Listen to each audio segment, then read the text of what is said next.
woods and by ponds, mucking through mud and dried leaves, and imagining ourselves as explorers. I remember how your red cheeks got when our faces and fingers went numb as we whooshed through the late autumn cold, doing anything we could to avoid having to sit down and actually do our homework. But the weekends were when those rides transformed into long day treks that always ended at your parents' house. Eating fruit snacks, playing Halo Combat Evolved with your little brother, Mini Ferg. He always loved to join in our fun. Do you remember that one time after AP Chemistry when you, me, David Kerner, and I started karate chopping things, and one of us accidentally kicked over a desk? God only knows for what reason, but we didn't need a reason. We were having fun up until our 11th grade chemistry teacher, Mr. Peter Funk, who had been napping in his office, ran out and bellowed at us, "What are you bunch of hoodlums doing? Quit doing whatever it is you're doing and get out of my classroom." He was so angry then, so we, red in the face and still giggling, picked up our desk, picked up his desk, put it back into place, and left the room. Mr. Funk was a gentle soul, a loving teacher who made the corniest chemistry dad jokes, but somehow, through our shenanigans, we brought out his shadow side. We sat together in AP Chemistry and AP Bio and all of those fast-track smart kid classes. We cracked jokes and poked fun at kids who, somehow, were even nerdier than we were.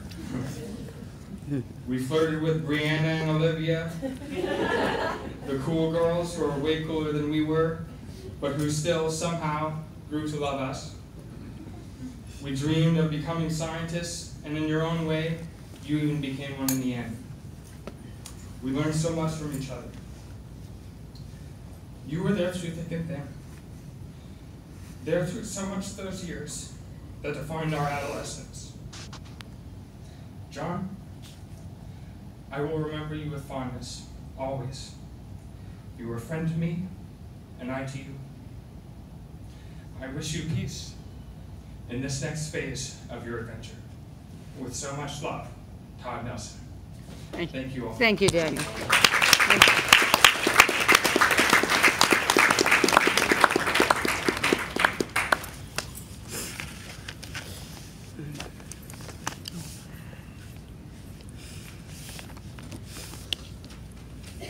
Hello, my name is Daniel Kairoff. I first met John Ferguson in 8th grade. Our first interaction was in an English class group discussion about an assigned reading of the book Dicey's Song, which we both had little interest in. What began as a cordial and mandatory discourse between the class gradually shifted into a full-on event. John and I pushed the conversation towards topics that were profound digressions from the reading, and we were soon thrown into a fierce debate at the nearly complete exclusion of our classmates. To our teacher's horror, we were soon completely off the rails topically, yelling about the exponential rate of technological progress and whether or not we would reach a point of singularity, and by extension, the apocalypse, in our lifetime. As our adolescent prophecies of World War III died down, it was clear that I had made a new friend. From then on, John and I were nearly inseparable. We took a fierce interest in many things together, and always pushed our shared interests to their extremes. LAN parties became multi-room and multi-floor affairs replete with leaderboards and their own soundtracks. Airsoft battles became full-on wars with fortresses built out of plywood and cement. Computers became an exercise in overclocking and customization so elaborate that many of them would overheat and catch fire. We had many adventures together, and at the risk of using a cliche, the greatest one was growing up. John and I grew from wide-eyed social misfit boys to wide-eyed social misfit men together. I owe much of my personality and worldview to him, and vice versa. We built elaborate worlds together and had inside jokes so profoundly layered that they became utterly impenetrable to outsiders. We built lore and characters to inhabit our imagined worlds, whole populations and cultures that became a shared language between he and I. I will miss those worlds, and I will miss our self-referential laughter. One thing that is undeniable about John is his brilliance. John had a gift for neuropharmacology that is still, in my experience, unparalleled. John would routinely score so high on his labs that they would need multiple professors to verify that he had not been cheating. Even more importantly, John had an insatiable curiosity that compelled him through life, and that made his quest for knowledge voracious and unending. His curiosity also led him to have an amazing lived experience. He descended into the deepest caves, skied down the highest mountains, loved unconditionally, stayed up late, and lived with a glorious hunger for more life. John had the mind of a scientist and the heart of an explorer. I have never met a person with more limitless potential. I truly do believe that history is missing a great mind, and textbooks of the future have a page missing due to his absence. There is no doubt in my mind that he would have changed the world in ways I don't even understand. Although John will not go on to become the super scientist I knew he would be, his impact on my world cannot be overstated. John brought insight, joy, irreverence, and love to everyone lucky enough to know him. Those that were fortunate enough to get close to him never forgot him. Such a unique and luminous presence is not easy to forget.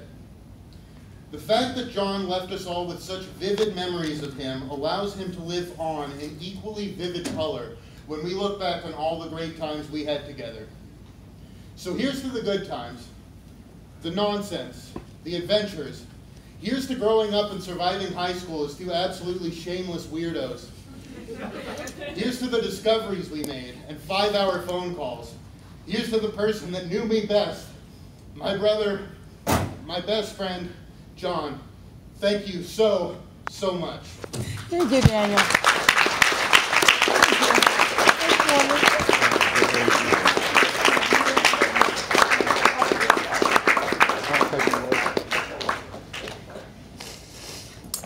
Well, that was beautiful. Thank you, Dan. So, okay, Andrew, is this sisler? Oh man, I gotta follow that.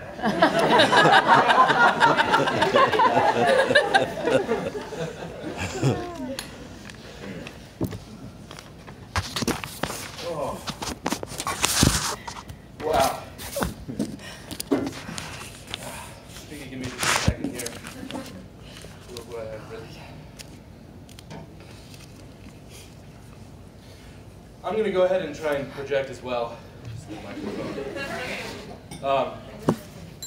I met John 6 years ago. Late one night, I was lying in my apartment, shared with too many people, and I heard some pretty loud but great music playing through these thin, converted walls. So I stood up and I went across the hallway and knocked on the door, and John answered. And I said, hey, you know, I don't mind the noise, but the neighbors downstairs, man, we get complaints every weekend, so just so you know. And he said, thanks, you know, and I had recognized the song that was playing, and we struck up a conversation. And he said, you know, we should really hang out sometime. I'm with some friends now. How about later on this week? And we set a date, and a few days went by. Later on that week, the day comes, and I totally forgot about it. Spaced completely. I went out drinking, as people in college do, pretty average Friday night. I came back, and I found John sitting in my apartment with my roommates. He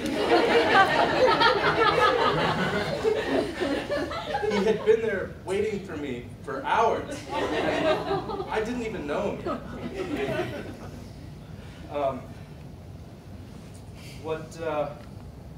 What followed was one of the most memorable nights that I have in college and probably my entire life.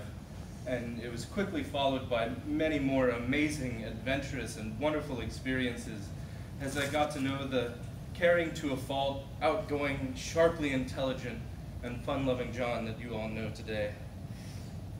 John introduced me to so many fantastic new friends, music, ideas, books, places, foods, and how to get silly discounts from people just by being nice to customer service. But jokes aside, it is not a hyperbole when I say that meeting John thoroughly changed my life for the better, and I think it's the same for many of us here in the room. And now he's gone, and we're just left to pick up the scattered pieces and memories that we have. But John has left us with so much more than just memories. The experiences that we have with him are indelible, and they shape who I am, and I believe they shaped who we are fundamentally. I say, don't give in to grief. Hold fast to those scattered memories. Never forget John's love, his kindness, and his logic. John is dead, and he will never speak again. But in knowing him, through the insights John's wonderful life has given us, how he has changed us, John will never truly be gone. John's essence will continue to live on with us and through us for the rest of our lives. That's it. Okay, thank you. Thank you.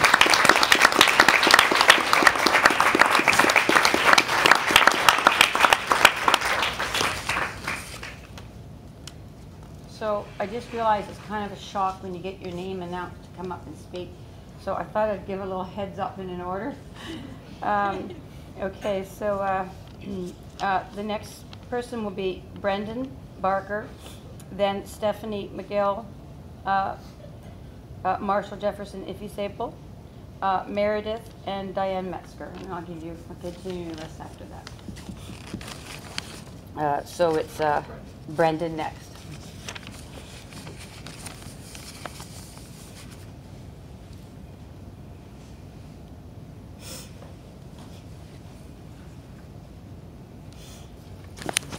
I'm gonna try this microphone out. Because I'm not great at projecting. But I wrote something, and I'm gonna read it. And afterward, this is a collection that I'm gonna give to Daniel, John's little brother. I met John at a point in my life where my experience was finally joining my understanding. I was born an intuitive person, and because of this, I knew right away that John would be my friend for all of life. At times, the sensation of deja vu was so strong, it seemed that we had lived so many lives together before. I would come to John lost in critical thought, existentialism, behavioral psychology, spirituality, sometimes blind drunk. John always accepted me. Whatever changed my life, perspective, John would help me speculate, test, trial and error. We shared all the truths we have learned in this consciousness. Once, John came to me crying humbly, as I've come to him before and after that time. He'd seen the effects of his actions realized. As thinking people, we often forget about the weight of feelings. However, none of us are defined by our weakness, our lack of understanding.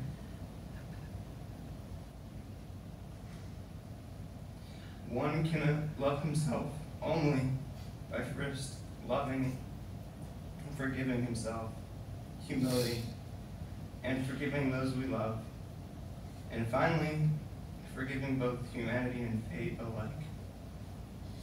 I loved John unconditionally, though I have still yet to learn how to express unconditional love fully, always, in action. I can only hope that my time with John has sent me wholeheartedly on that path.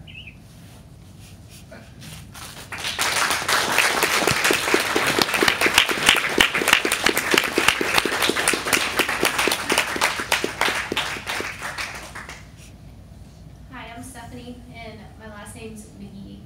Sorry. It's okay. Oh, yeah. I had met John almost immediately after I had met Brendon, my now husband. And I had met John like many of Brendon's friends. He had a pool at his apartment, and we would always invite people over.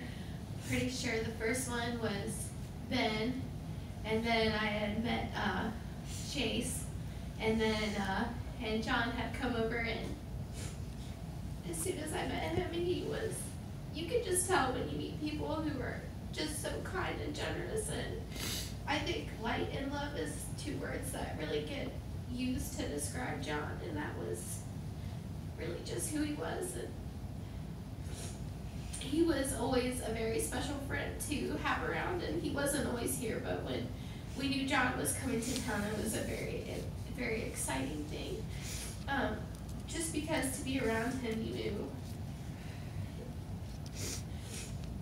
just love is the only word you can really use for John. I don't have any specific stories or anything to share, but I just wanted to share how